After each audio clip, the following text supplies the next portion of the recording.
4 games, an ERA of 0. Kim is asking home plate umpire if he can blow. 2001년 11월 2일 양키 스타디움 9회 말 홈런 한 방을 맞은 투수가 마운드 위에 그대로 주저앉았습니다. 그의 이름은 김병현. 한국인 최초로 월드 시리즈에서 우승한 투수.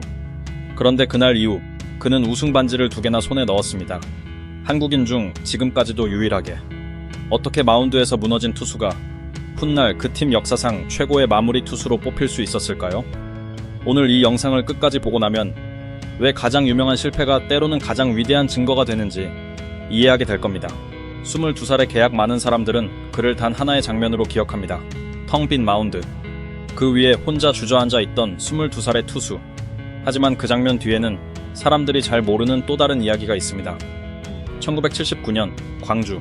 초등학교 4학년 때 처음 글러브를 잡은 소녀는 얼마 지나지 않아 자신의 이름을 야구계에 알리기 시작했습니다. 1995년 광주 1고 2학년 청룡기 전국고교야구 대회에서 23이닝 연속 무실점.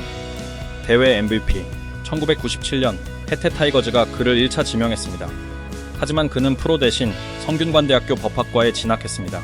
1998년 방콕 아시안게임. 금메달과 함께 병역 혜택이 주어졌습니다. 그리고 그 다음 해 그는 태평양을 건넜습니다. 1999년 애리조나 다이아몬드백스.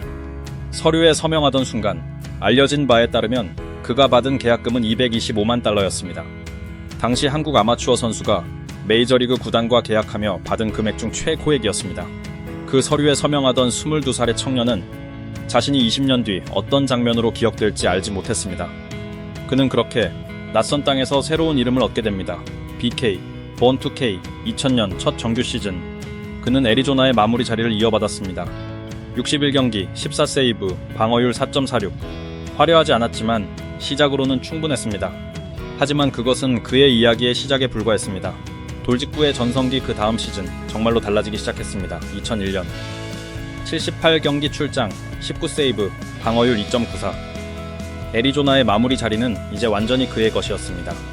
그리고 2002년 그는 자신의 커리어에서 가장 높은 지점에 도달합니다. 72경기, 84이닝, 8승 3패, 36세이브, 방어율 2.04. 메이저리그를 대표하는 마무리 투수 대열에 23살의 한국인 투수가 이름을 올렸습니다. 그해 그는 한 타자와 처음 마주쳤습니다. 스즈키 이치로. 일본 프로야구를 평정하고 그의 데뷔한 신인. 157경기, 242안타로 신인상과 MVP, 골드글러브와 실버슬러거를 모두 쓸어담게 될 선수였습니다. 훗날 그는 그 첫 만남을 떠올리며 자신도 모르게 웃음이 났었다고 말했습니다.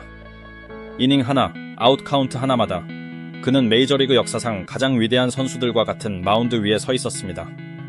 2001년 시즌, 애리조나는 정규 시즌을 넘어 포스트 시즌으로 향했습니다. 디비전 시리즈, 챔피언십 시리즈. 그는 4경기에 등판해 6.1이닝 무실점, 3세이브를 기록했습니다. 그리고 마침내 월드 시리즈. 그의 가을은 조금 달랐습니다. 2달 전 뉴욕은 9.11 테러로 무너졌습니다. 그의 월드 시리즈는 사상 처음으로 11월까지 이어지게 됩니다. 나라 전체가 어떤 이야기를, 어떤 기적을 필요로 하던 시기였습니다. 상대는 뉴욕 양키스, 당대 최강의 팀. 그리고 그 무대의 9회 말 마운드에 서게 될 사람은 22살, 광주 출신의 투수였습니다.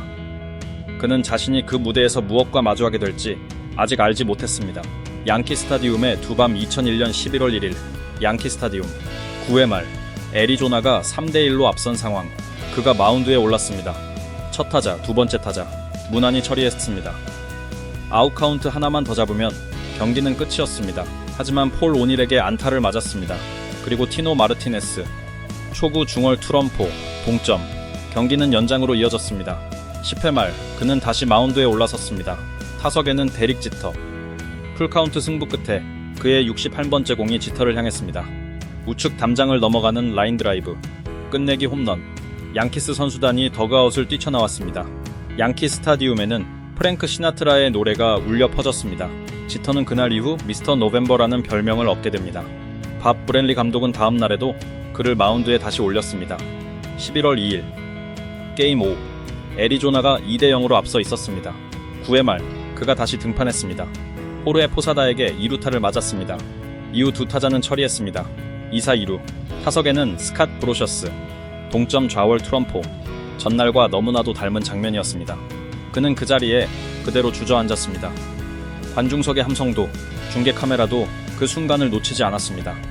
이 장면은 이후 오랫동안 회자되는 이미지가 됩니다. 전해지는 이야기에 따르면 팀 선배 커트 실링은 그날 그에게 다가가 애리조나의 미래를 책임질 젊은 투수라는 말로 그를 다독였다고 합니다. 불펜에는 그가 유독 따르던 베테랑 투수 마이크 모건이 있었습니다. 그날 밤에도 그는 마운드 근처 어딘가에서 상황을 지켜보고 있었습니다. 그날 그가 왜 주저앉았는지 많은 사람들이 안다고 생각합니다. 주저앉은 이유 하지만 정작 본인의 기억은 조금 다릅니다. 훗날 한 방송에 출연한 그는 그날 밤을 이렇게 회상했습니다. 한 번, 두 번까지는 괜찮았다고, 버틸만 했다고. 세 번째 홈런을 맞은 순간 그는 주저앉았습니다. 하지만 그것은 절망 때문이 아니었다고 그는 말합니다. 그 순간 머릿속에 떠오른 건 다른 사람이었습니다. 불펜에서 함께 지내던 베테랑 투수, 가장 가깝게 지내던 선배, 마이크 모건.